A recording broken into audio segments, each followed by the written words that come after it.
Morning. Morning. Good morning. We'll see if we can make this session as controversial with sound bites as the first one appeared to have been. I don't know how many of you in the audience attended this panel last year or something very similar to it. I'll just, to head off any concerns, just let you know that other operators and suppliers are available. But we're joined with two of the best here, and very excited to talk about the future of iGaming in the US. It's dead, no? iGaming, it's dead. It's dead. It's dead. That was on the panel just a second ago. So if you haven't heard, commiserations to everyone. Spoiler alert, it's not dead. It's not dead.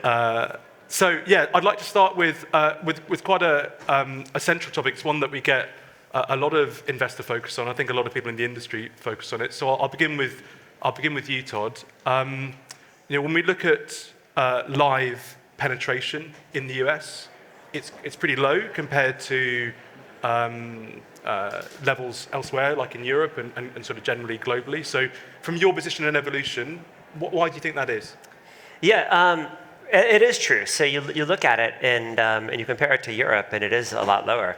And I think it's just a function of the fact that it's new. People haven't seen it before. And we also don't have the breadth of product offering. So in Europe, we've created a whole generation of game show players now. We've been at it for like 6 years, rolling these different kinds of game shows. And so a lot of people came over from the slots side to learn about live, and then they got maybe comfortable from there with blackjack, et cetera. Whereas you look at the American market, it's very blackjack-centric.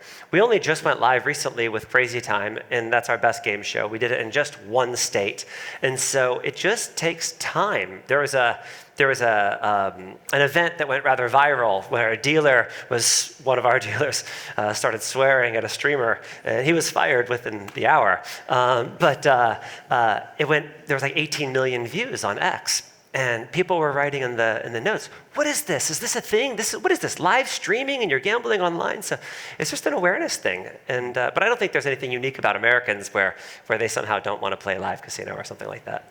Do you think when you look at the, as you say, the games that you've done have sort of evolved over time, so you look at I think quite a lot about, what started with spinning wheel category and what sort of, the sort of gradual transition. You've sort of had a chance to educate maybe players in Europe and elsewhere about and expose them maybe more gradually to that. Do you think there is going to be a similar track in the US, or do you think that you've iterated the games, they're getting better, so when you can present them all, players will sort of find that affinity? What's the real journey of a player in live, and how do they get used to playing across the different game types? Yeah, so you'll see the rest of the journey. We only see them by the time they actually show up into live. But I do think what we absolutely and overwhelmingly see is they come through a game show for the first time, like Crazy Time, and they bet rather small and cautiously, and then they go on to play like 8 or 10 times more on roulette or blackjack or baccarat. And that is a very typical journey. Of course, the hardcores know they like baccarat, they just go straight for it. But the game shows have always been recruiting tools. Angus, from your side, what do you see in terms of that player journey? Is that the way you see it as well in terms of it? And how do you think about the sort of general game sort of development and tastes of US consumers? Yeah, so this is my first job in the US space, first of all, so I've been here nearly 2 years now, and there are a lot of differences between a European player, a UK player, and a US player in particular, and I think Todd's absolutely right. This is, to excuse the pun, this is an evolution of a journey into live casino in the US, right? And I Googled it earlier just to check the date, and when you talk, this is still a very, very young sector in the US, and I think in many respects we're still trying to find our own identity as a US gaming sector. As an example, Evolution won EGR Rising Star of the Year. Okay, if you know the EGR awards, if you've been to any of those in the UK, the Rising Star of the Year, that was in 2010. Right, so that's not that long ago. And I'm not sure if you were in the business then or not, but it's I was at MGM. Exactly, and I was at the awards there when Evolution got that award. So these things change really quickly. Now in the US, the studios have to be in the specific state, so it's different to the European model where you can have the centrally focused studios and everything go out. So I think we see in Canada, we over-index versus the US in terms of live casino penetration, just because there's more choice and there's more suppliers available, which will be happening in the US in the next couple of years. So I think, we can talk about, I know to a small degree, the evolution product roadmap and what's coming in the future. And I think they're be more than capable of standing on their own 2 feet. But I think when more competition comes into the US, you'll see that penetration start to increase. And I do think it's inevitable, because I think the entertainment fit in the US, when we talk about working in the leisure sector or the entertainment sector in casinos in the US, it's true, right? You go to Vegas, it's entertainment. I've spent 20 years working in the UK, telling people I work in the leisure sector. It's not really the leisure sector. If you've been to a casino in the UK, it's very, very different. It's gambling, and it's much more male focused and what have you. So I think as the sector starts to evolve, as more states regulate over time, and I don't think that's going to happen anytime particularly soon, but I think having entertainment-based content, be it Crazy Time, all the stuff with the DigiWheel product that's now fully integrated into Evolution, etc., then that penetration will increase. And the journey for entertainment shows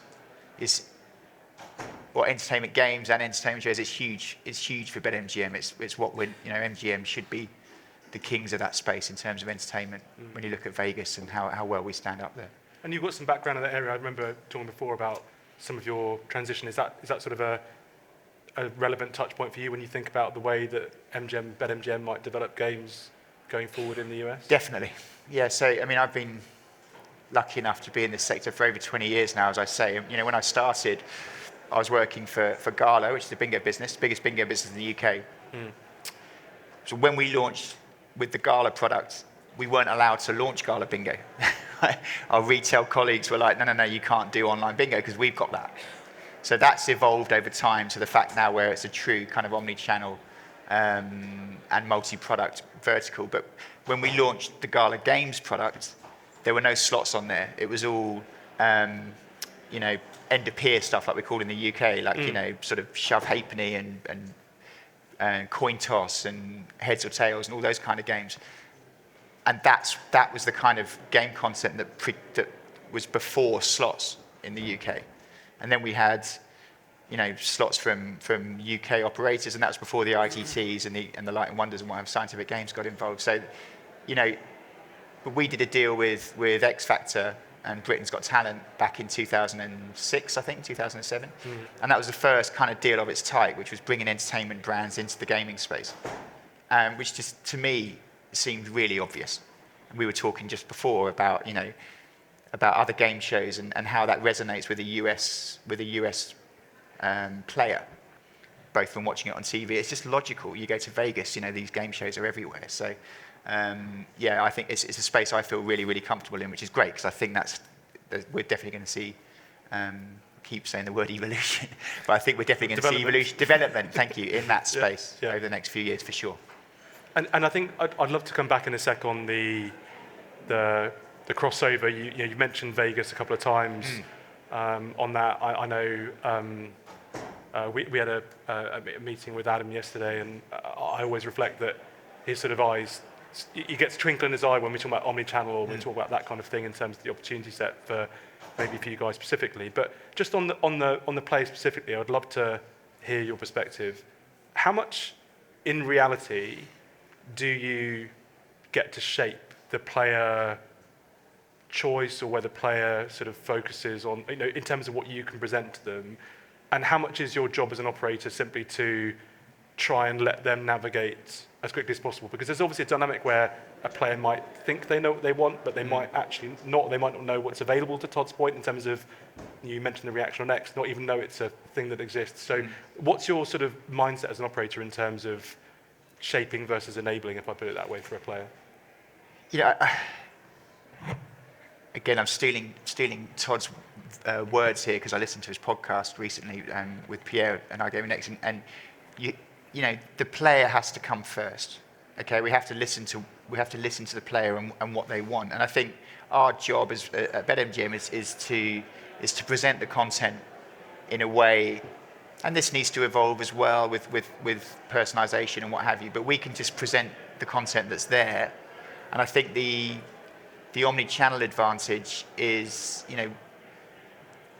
we talk about this market and we talk about market share based on gross gaming revenue, and we talk about, DraftKings, FanDuel, and BetMGM, as the sort of the top three, if you like, with a whole load of with people coming down the pike. But for me, we're an omni-channel brand, right? And I do keep referencing Vegas because having just been there for Super Bowl and stuff, we're everywhere. The MGM is the brand. You watch a movie and it's the MGM line. You watch Amazon and it's MGM Studios. So I think making sure that we can work as closely as possible with our colleagues in MGM Resorts to give an aligned product proposition is going to be the point of difference for us. It's something that only really Caesars and ourselves can do in the US. And I think, you look at MGM Rewards, 30 million people have an MGM Rewards account. 30 million, that's half of the UK.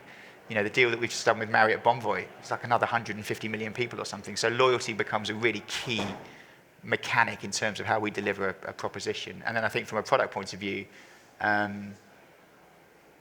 we have over 2,000 slots, but then so does everyone these days. So we have to work as closely as we possibly can with suppliers like Evolution and all the others. And I think we're pretty good at that because I was at Playtech before I joined BetMGM, so I understand what it's like to be a supplier. I understand those challenges. We've got Ollie Bartlett, who's our VP gaming product, who's, in my opinion, the best in the business. And he was working at Evolution before he went back to operator side. So we understand those challenges, and I think, things like operators who say you need to build us this game and we'll pay you back out of rev share, but the supplier doesn't get any revenue until they've made a certain amount of money. There's stuff like that. We don't work like that. I don't think that's the right thing to do. So put the product in front of the players, and then hopefully the affinity with the brand and the omni-channel piece will come through. It's very hard to get players to sort of behave the way you want. And an interesting thing is we run the world's fastest roulette game. We have 12 wheels in a studio, and it takes you to the next wheel where the ball is getting ready to fall. And we run the world's slowest roulette game with multi-cameras and slow motion replay and all that. And you would think that the super fast one, players just play way more spins, but they don't. They play about the same number of spins on the super slow and on the super fast. And it's just a preference. And they are very aware of their bankroll at all times. I think the best thing you can do, really your North Star just has to be finding something that they'll enjoy. And if they want a fast-paced game, you've got it. If they want a slow-paced game with slow motion replay, you've got it. But my experience is it's very hard. And even if you do nudge them this way, do you really win if you haven't nudged them into something that they really like? So you can make the button bright green and on fire and pulsating, and people will click on it. But now they go and they don't enjoy it. Are they resentful? Have you spent some credibility with them, so now they won't take recommendations in the future? And so, and AI is, of course, going to drive a lot of that. So your AI can't just be AI. It has to be smart AI. But that has to be the North Star. Just get them where they'll enjoy. And is there a point, Evolution, the point you made there about, Angus, about developing for a single game for a single supplier or those kind of things, I think it's fair to say Evolution is generally pretty resistant about doing that kind of thing. You work a sort of scale model, and obviously you're a global business. Is the US got to a point where, I think of Craps maybe as a good example, but I'm not sure outside of that, where there are really US-specific game designs or game brands that you sort of think about, or is it just Lightning Storm's a great game, we're going to build it, and people in the US will like it like people in Europe like it? Yeah, you always try to sound sophisticated in questions like this and say, oh yes, we've sliced the world into 23 regions, and what we've figured out about this region. It is sometimes a shot in the dark. You throw them over the Atlantic Ocean and you say, let's hope that lightning dice resonates. And we're not that sure. We make games that don't work. Why would we develop them if we were so smart? So some of it is definitely you're just taking shots. But there is no doubt we will come out with more blackjack innovation this year than any other year in the history of evolution because of the United States, because it's such a blackjack-centric market. So we're coming out with new and interesting versions that I think will appeal to the next generation of players, because blackjack is huge and not going anywhere, but you can only win 1.5 times your bet. So, we're trying to take shots like that, and they'll take it, they'll put it up, I'm sure, and if it doesn't work, they'll take it back down. Yeah. So one of the debates, I don't want to dwell on it for too long because I think it's sometimes going to get a tired debate, but I think it'd be remiss not to ask. Another debate that comes up a lot is in-house versus third party. It's obviously a perennial debate in this space. Really value your thoughts, Angus, in terms of how you think about it at BetMGM, and again, is there any difference there to how you can approach that topic in the US versus how you might do internationally? Yeah, so, I mean, politically, the answer is Entain has some amazing in-house game studios, and we work really closely with those guys, and ideally 100% of our games will come from those guys. I mean, that's true in that we do work very closely with those guys, but I think the reality, and I think this is where it helps that I have been supplier side as well, and Ollie's been supplier side. That's just not realistic. We have, like I said, we've got over 2,000 games available, and maybe, I don't know, 8 to 10% of those are in-house games. So we work in an evolving sector with suppliers entering the space, Evolution buying studios and having their one-stop shop and delivering content, and all the suppliers are working to make the content easier for operators to take. And I think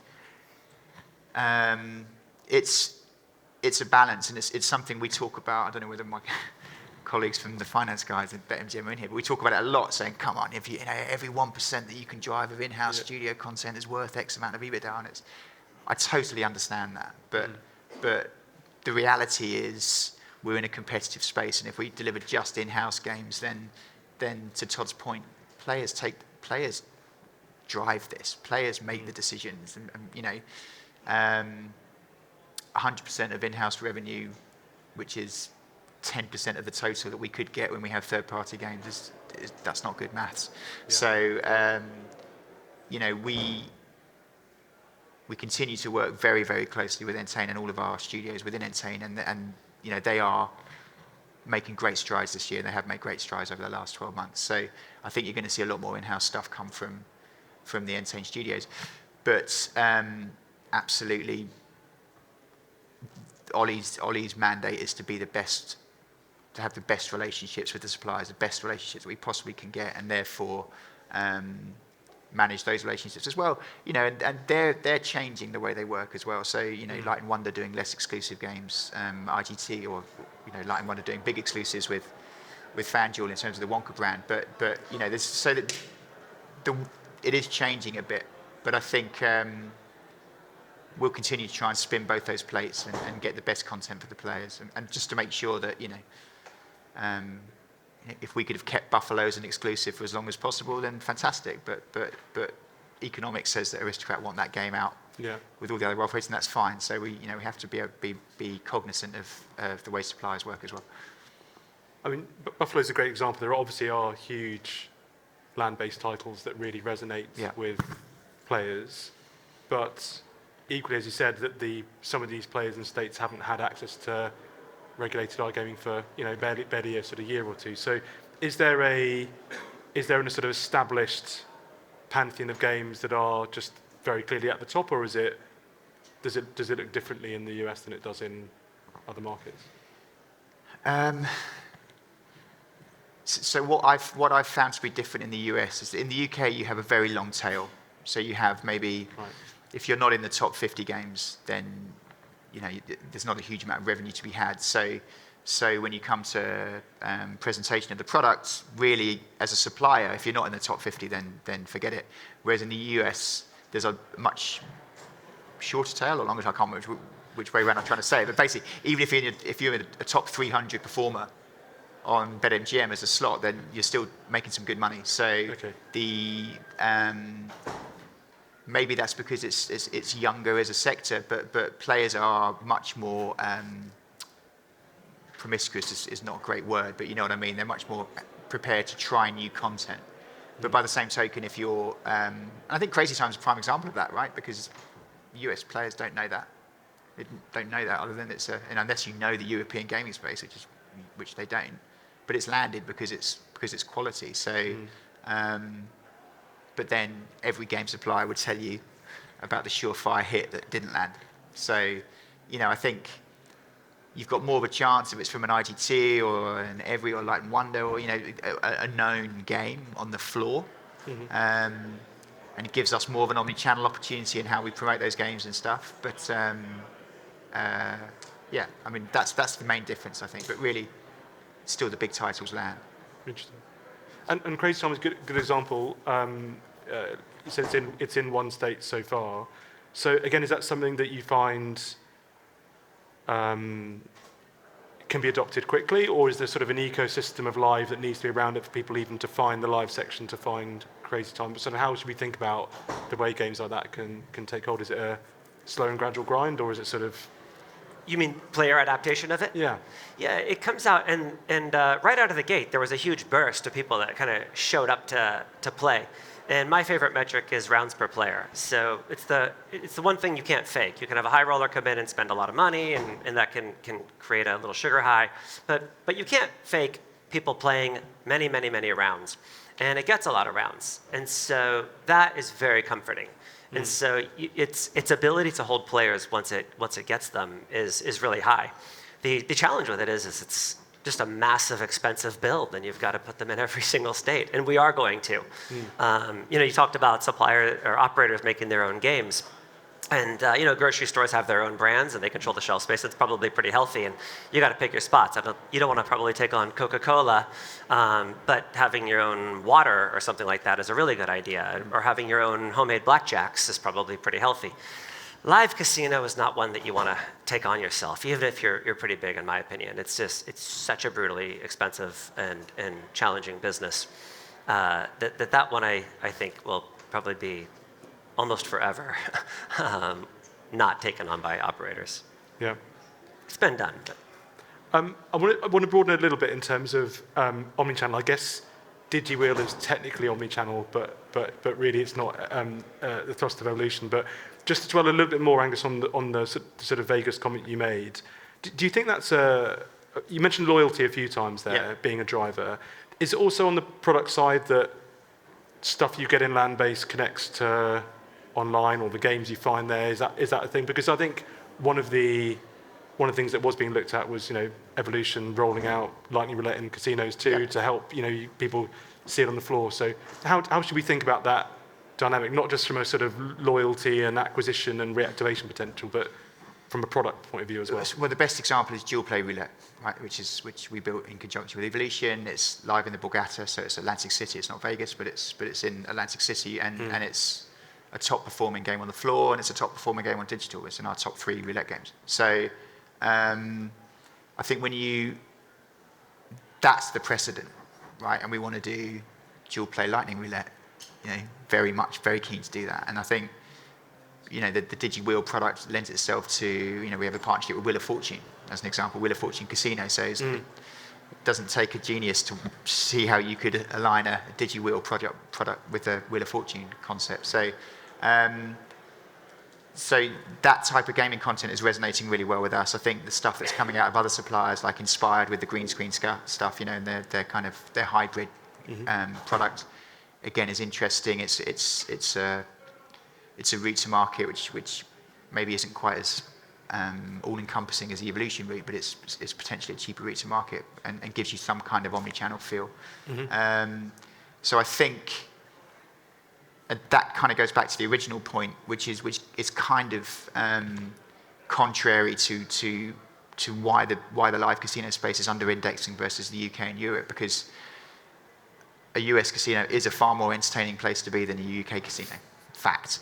And if you walk through a casino on a Monday, if you walk through even the Bellagio on a Monday night, you're going to see every age, every demographic, every gender, and that's certainly not the case in the UK. So I think more products and more projects like the dual play roulette stuff is really where we see a real standout potential. And also, live slots, streaming slots, all that kind of stuff. Anything that we can do that ties in the retail presence is interesting. One of the things you guys have looked at and talked about a little bit is also jackpots being linked across both, and I think Evolution made a small acquisition in that kind of space, or sort of proposal in that kind of space. So how important are jackpots to players? Is there a difference again in the US versus elsewhere? Perhaps start with Todd, your thoughts. From what we can tell, Americans love jackpots a lot more than the rest of the world. There's an interesting affinity that Americans like jackpots. And it doesn't even have to actually be a jackpot. It can just be something that looks like a jackpot. It doesn't even spin upwards. It doesn't get bigger with time. It just looks like one. So, and I think, I don't know what percentage of the players that play online have played in a land-based casino, but probably really high in America. It's still early. And so if you care enough to log in and set up an account and play casino, probably you've been to casinos and you have a reference point. And so you're looking for Buffalo, or you're looking for 88 Fortunes, or you're looking for progressives. And they do, I don't know why they pop harder in America, but they do seem to, yeah. Definitely. I mean, I think it's difficult to walk across the gaming floor now in a casino and see a game that isn't affiliated to a jackpot. Yeah. Right? And I think, again, when we talk about market share and where can we sit, if we can spend the marketing bucks, fine, but we can also look at our omni-channel opportunities. And I think it's common sense, right? We have a very close relationship with our colleagues in retail. If you can foresee a situation where you have a jackpot across every game online and every game in retail, you start to get to some serious money. And I think that's where you start to compete with the kind of iLottery numbers, which, is one way in which our version of iGaming, if you like, can take those guys on. But that's, but it's complicated. You've got to work out the best way to do it. You've got to deal with multiple suppliers. You've got to deal with multiple relationships, both from a retail and digital point of view. And that's, But it's definitely something we're looking at, Interesting.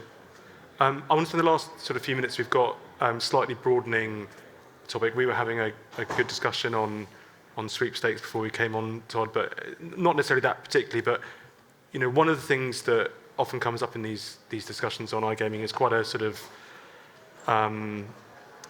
narrow look maybe at how we do things, and it's we've got New Jersey, we've got Pennsylvania, we've got Michigan, and we've got a few others, and this is what we do, and this is slots, and this is live, and this is what it looks like. But the space is probably a bit more amorphous than that, and you've spoken, Angus, to omni-channel and sort of a broader sense of entertainment. One of the things that interested me when we chatted before was you spoke about trying bingo. It didn't work, but that's kind of, to me, is interesting that there's attempts to sort of change a little bit about how you're going about it. So, perhaps a sort of general thoughts on how the space might change a bit more creatively than just simply executing, good games, get the games out there, get the blackjack tables out, get crazy time. That's all very logical BAU stuff. But what's the maybe more creative paths the industry can go down in the next few years? Well, so when I joined BetMGM, I'm a bingo guy. Right? I've worked with bingo for as well as all the casino products, but I love bingo. I think it's fantastic. I think it's a fantastic product that targets a different demographic to what the rest of casino does. And so to join BetMGM and close our bingo business, that's one of the first things I did, was quite an interesting decision. But we were doing it wrong, and I think we had to be sort of brave enough to realise we were doing it wrong. Why were we doing it wrong? Because, and this goes back to my point around how, as a sector in the US, we're trying to find our own feet and trying to find our points of identity. If you bingo in the UK, if you imagine how gaming starts in the UK, imagine a typical high street in the UK where you have a bookmakers on the corner, you've got a casino in the middle, and you've got a bingo club at the end of the street. That's a perfectly logical journey for someone from the UK, right? You grow up with bookies and bingo clubs and whatever. Whereas bingo in the US is a charity product, it's played in church, it's totally different. So when operators launched in the US, kind of copying the UK template, they said, right, you need a sports book, you need a casino, you need bingo products, and you need poker. The reality is this doesn't work for a US player. It doesn't, particularly if you're offering 90-ball bingo to a player that only plays Keno. So I think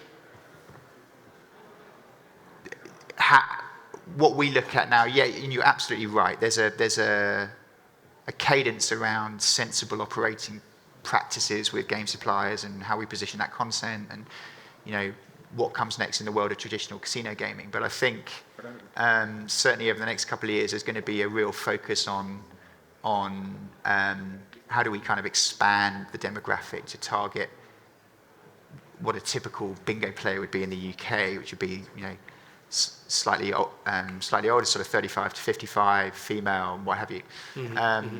And, you know, to Todd's point, which is around, you know, using time as a tool. Right? We've launched the arcade tab on the Borgata brand in some states with BetMGM, and the point of that is, you go to the UK now, and in Europe, there's multiple gaming tabs. Slingo will have its own tab, you know, in most UK operators now. Whereas in the US, we have casino and that's it. So, you know, we've launched the arcade tab, and that's around dwell time, using dwell time as a KPI, which isn't normally measured in most operators because there's no financial, you know, it's hard to assign a financial value to it. But if we view, you know, someone's ability to play online as having, let's say you've got 30 minutes a day, we're competing not only with DraftKings and FanDuel, but we're competing with you know, sports media sites, we're competing with news sites, we're competing with whoever it might be, because people have only got a certain number of times. So if I've got a BetMGM casino player who'll play 15 minutes on BetMGM casino and then will spend 10 minutes playing free-to-play fun games on BetMGM arcade, that to me is a win, because that the opportunity cost is that's 10 minutes they can't play somewhere else or can't look at other content. So engagement games, you know, the conversations around crash and fast games and all that kind of stuff are all relevant. But it's not bingo, I don't think, because it definitely is Keno, it's video poker, it's, I don't know, it's puzzles, it's whatever it might be. So we're definitely interested in that space to see how we can target a different demographic. Yeah. I also think about let's say there's maybe 100 million gamblers in America. And right now we're only reaching a small percentage of them. They're going to Native American casinos in Vegas and kind of all over. And the cabinet of the future, the slot cabinet of the future is the phone, for sure. And so there's a lot of smart people asking the question, well, how do we reach that other 100 million people? And so it will be all sorts of interesting angles. Sweepstakes. This company, Hype Drop, is doing an interesting thing, which is gambling. Robinhood feels a little bit like gambling at times. And they game it that way. What's the other one? So sweepstakes and these kinds of skin gambling, where people are going from video games and they're taking skins and they're using that as a currency and they're gambling. So they're gonna find a way. There's an interesting angle. Some guys have something crafty where they take historical horse racing results and they run it in the background. But the front, what you see is something that looks a lot like a slot machine.